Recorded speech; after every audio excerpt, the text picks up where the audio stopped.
Sorry, camera died. Well, it didn't die, but it ran out of recording time, as it does. So if you haven't seen part 1 of me telling you guys my random adaptation of Beauty and the Beast, like the first part of it, go ahead and click part 1 over on my channel.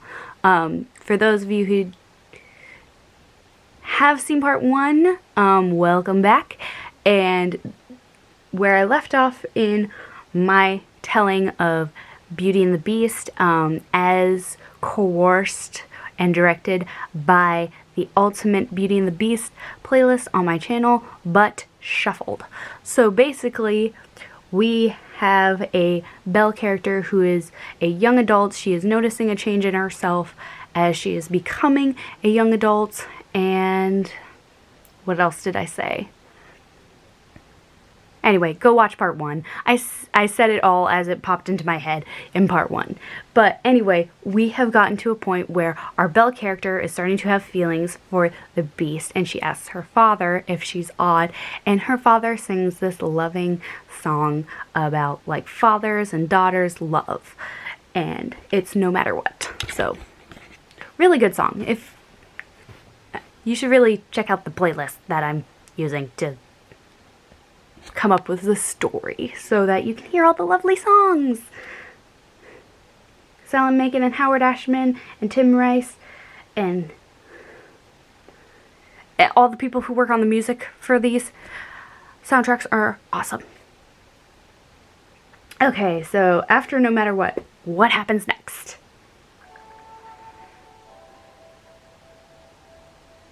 If I Can't Love Her. Did we already get If I Can't Love Her? Well, if we did, we might not have gotten the reprise.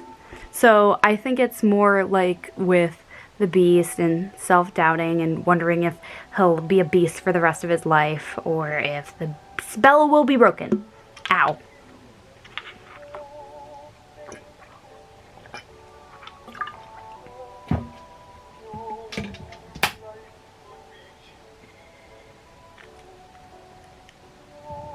Quick, skip before I start crying. Okay. Okay, Belle. How do we work Belle in? Okay, after this loving song, Belle has new confidence to face the day and to tell the Beast how she feels. But the Beast is not staying in their house during the day. He's just like coming in at night to stay out of the cold. So she's facing a brand new day with hope and courage. And that's how Belle fits into our story.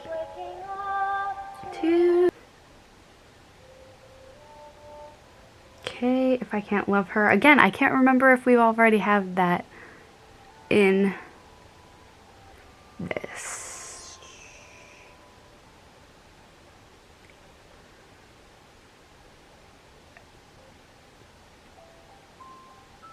Okay, I know we haven't had this one yet. How does a moment last forever? Okay.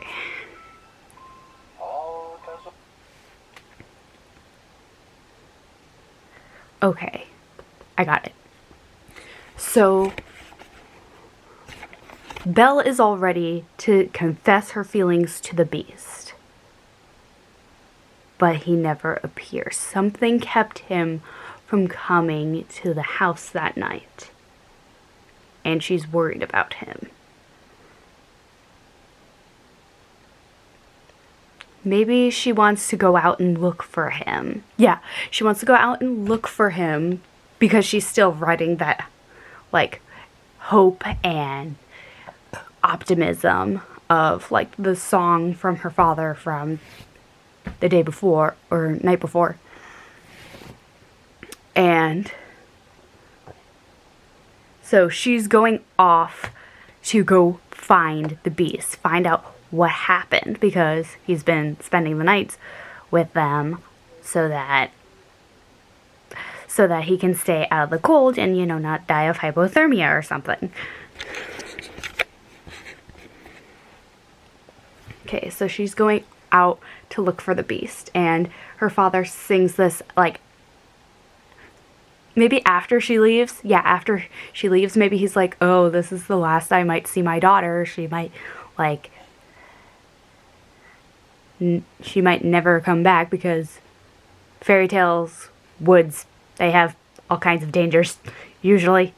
Witches, ogres, you name it. Maybe they offer to go with her, because it seems like that's kind of reckless of the parents to just let her go alone.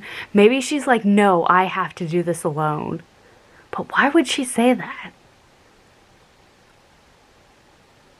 Maybe she wants to, like, prove her love or something. Yeah, something like Swan Princess.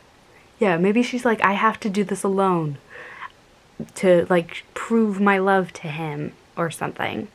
Yeah, that sounds about right. Okay.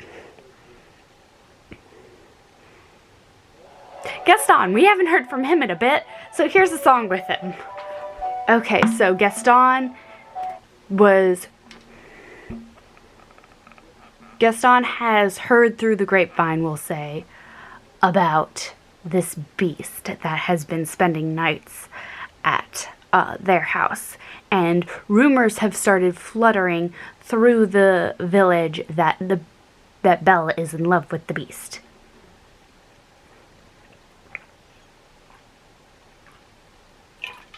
Maybe Maurice, similarly to how he comes into, like, Gaston's tavern to say, hey, Belle's been kidnapped by a horrible beast. Maybe he comes into the tavern looking concerned, and everyone's like, hey, you okay, buddy?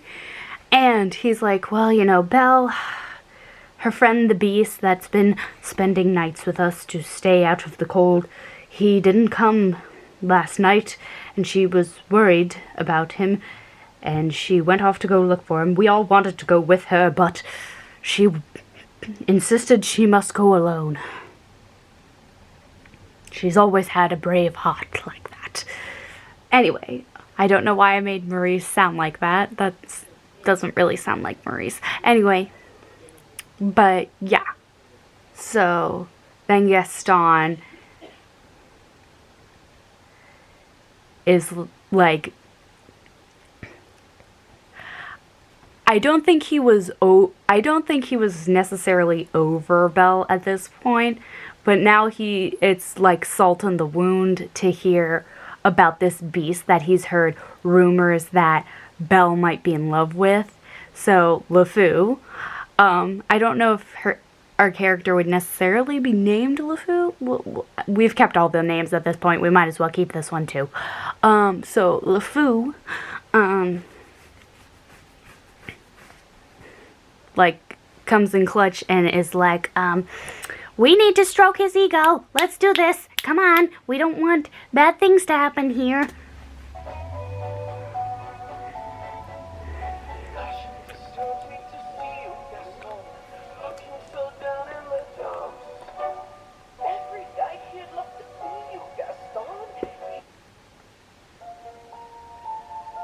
Okay, we had that song already.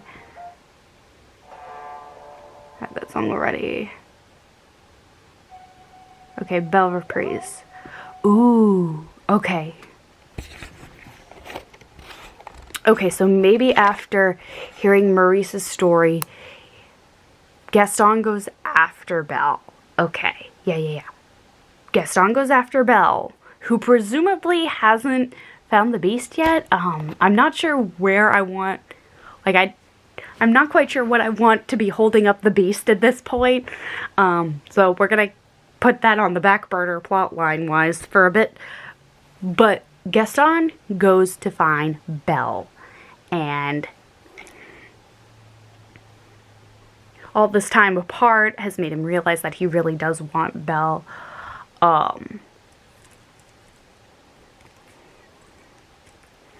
Like, even more than ever. So he proposes and she rejects him, like, properly this time. No loopholes, no nothing. Just straight up no. And he gets angry, and I think he just storms off and leaves her in the forest. That's what I'm thinking. Yeah. He's like, if you won't marry me, then you can fight your way out of this woods yourself.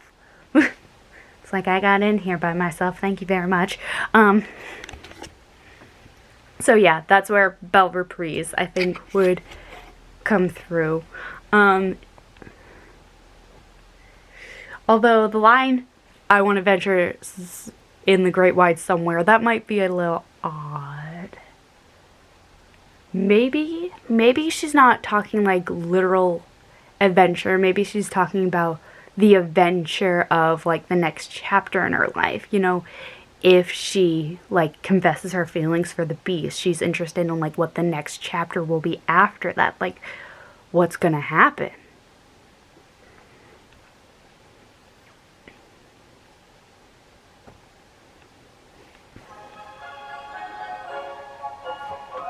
Have we had something there yet? Yeah. Yeah, I think we had something there.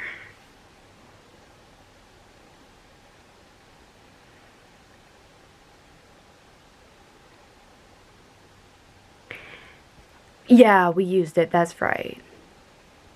Yeah, that's right.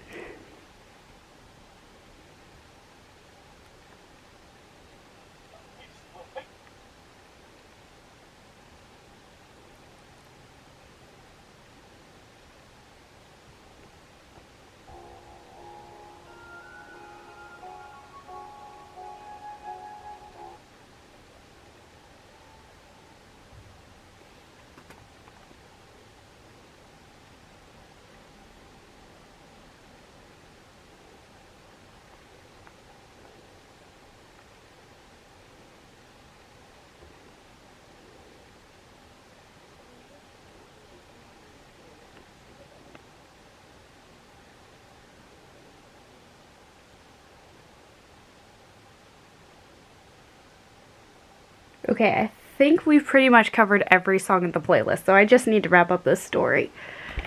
So I'm gonna go back to, like, Snow White and Rose Red and say that there's a... I don't want to say a troll because in my head I'm picturing, like, this massive beast. And, of course, if a troll could hold a bear... No, I'm thinking... Ooh, maybe it's a witch. Taking kind of an idea from, like, the Enchantress, you know? Maybe it's an Enchantress, you know? Okay, so there's an evil Enchantress.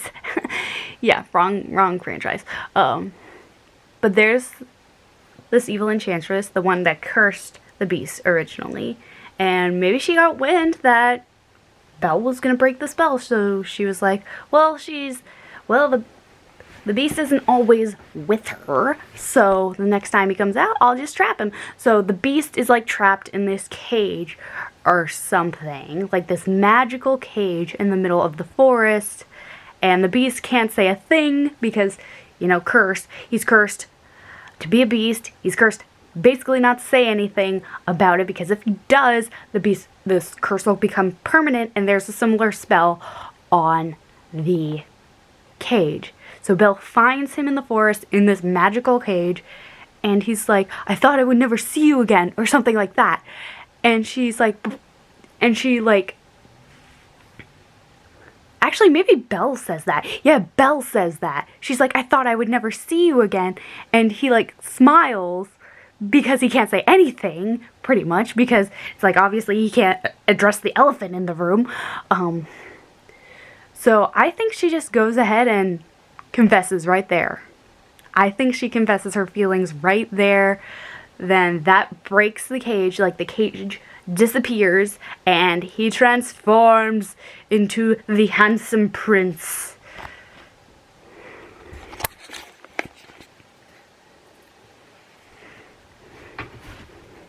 So yeah. And they lived happily ever after. So what do you guys think of this ultimate playlist shuffle jukebox musical thing? Did you guys like it? Is it stealing too much from, like, Marcus Noise? I feel like this was a thing before Marcus Noise. Like, I think he said in his video that he got the idea from someone else, and now I'm just putting my own spin on it. So what do you guys think? Do you like this? Is it silly? Let me know down in the comments, and I will do this again some other time. Bye.